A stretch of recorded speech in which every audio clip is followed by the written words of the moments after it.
What up everybody? So today I'm going to review some fidget toys that I have in the corner, and because Ethan, including with Sean, aka Jacksepticeye, has been reviewing ADHD toys or fidget toys, I might as well try to do this, so props to them. I will put a link in the description down below just so you could subscribe to them, including with the videos that I showed if you haven't watched it already. Because I haven't been diagnosed with a doctor to know exactly if I have ADHD or some sort of anxiety disorder, I cannot tell you whether or not if I have it. So for now, I'm just gonna say that I am a whiny little baby and that's not what I meant.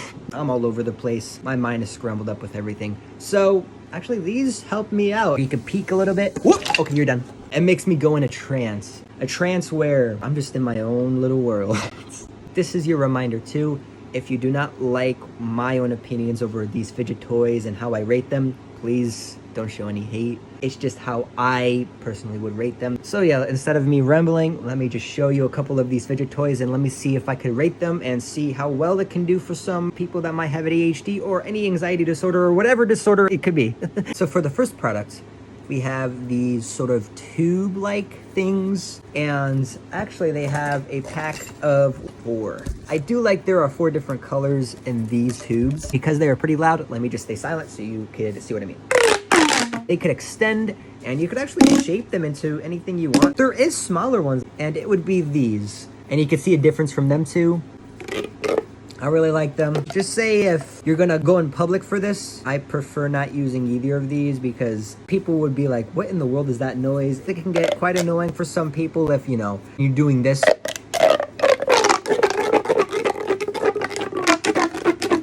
Yeah, no. If you're at home, I would recommend you playing these all day, you know. Just do whatever that you want to with them. For my personal review, I would give them 8.5 out of 10, and I'll explain to you why. They're loud. This can be a distraction. And another reason, people would give a lot of stares to why you're holding this in public. And imagine putting this in your pocket. It wouldn't be really as appropriate, so it's better off just to keep this at home instead. But all in all, for the performance of these tubes, you can bend them in any other direction you want them to. You can actually connect them together to make an even longer tube. And actually, you could just slowly put one down at a time. It's satisfying.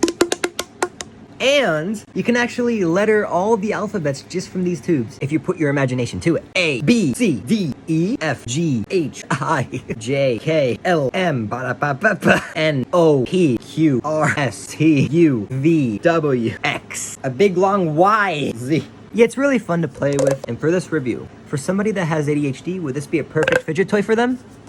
I would say so, yeah. For the next product, you might have heard of this fidget toy. These were a top hit back in 2018, I think, and they were scattered everywhere on YouTube. It would be a fidget spinner. I could tell you that back then your friends got these in school, and remember hearing from the news that they were banned from school too. These 3 infamous things that I do not know of with the ball bearing in the center that spins.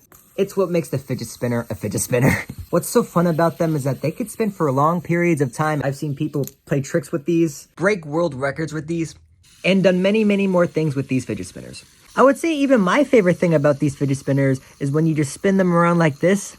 It feels very weird but satisfying at the same time. When spinning fast enough, the shutter in this camera can make some cool effects with these fidget spinners.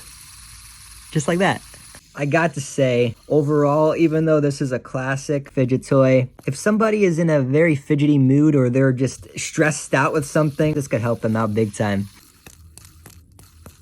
I could just play with this for hours. You could put on different designs with these fidget spinners instead of just this orange one that I have, because for one, orange is my favorite color. Let me just post them right here. Boom, boom, boom, boom, boom, boom, boom, boom. There's so much designs coming from these fidget spinners. It's awesome. I actually realized that you could do this with a fidget spinner too. An extra feature.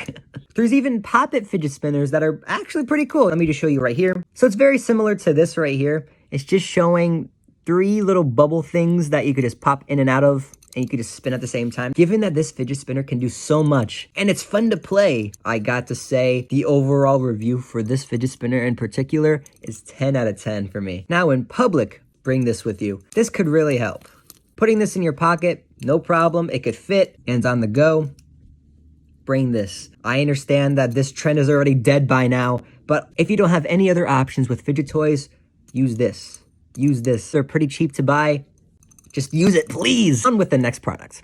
Right here we have a Rubik's Cube, and personally I think of this as a fidget toy because you could spin it a lot of directions. If you find ways to solve this, it can be satisfying too. If some fidget toys that are related to puzzles, I mean, I do like them, but I understand why people don't like puzzle toys because, for one, it wouldn't be considered as fidgeting. It would just confuse them, and in some ways it would be really irritating. It is really fun to actually spin around and see if I could solve a Rubik's Cube, but of course you know I would not. I have no experience on how to use algorithms into completing these Rubik's Cubes, but because I would say this is somewhat considered a fidget toy, I would give this a rating of 6.5 because of that. But for my honest review over puzzle toys, this will be an overall 9. I do have other Rubik's Cubes that looks very weird. I do have even more Rubik's Cubes. Like this right here, I have a 3x3, 2x2, including with a pyramid cube. So yeah, I'm mostly obsessed with Rubik's Cubes because, like I said before, for me, it feels satisfying.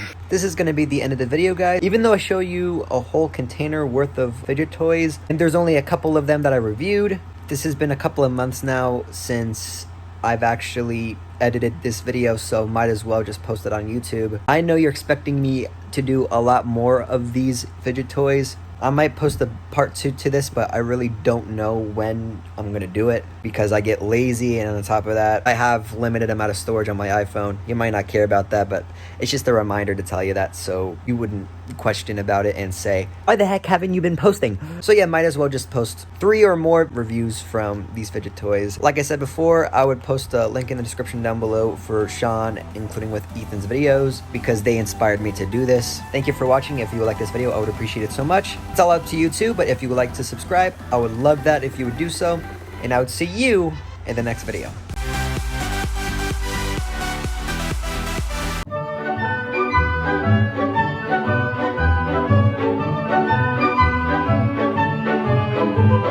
Hey Boots, where is the sock? It's right behind the tree. Don't you see?